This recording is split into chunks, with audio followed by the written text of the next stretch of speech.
Hello, welcome to my channel. My name is Felicia. In this video I will share with you on how to change birthdays on Snapchat.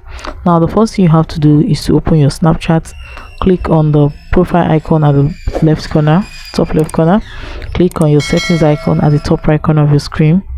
Now you just scroll, you're going to see the birthday.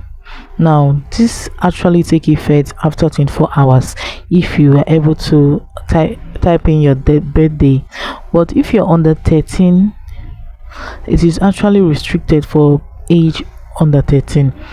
This is because of safety reasons. Now if you feel that you actually made a mistake out of it's a mistake or out of buck, and you want to really fix this, what you have to do is this: go back to your settings. Now you have to scroll to the very end and look for support and feedback. Right here you see box and suggestion, click on it. So you see report a bug. Now you just click on it. The next thing you have to do here is to click on your profile.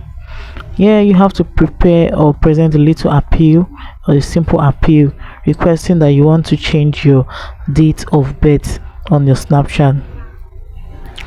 Now you can even go and snap the date of birth and add the screenshots here.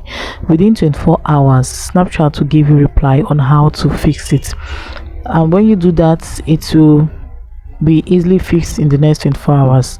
But I advise you, anytime you want to enter your date of birth, be sure of it in order to avoid mistakes like this. If this video was helpful, please do well to ask every related question of this video on the comment section. Thanks for watching.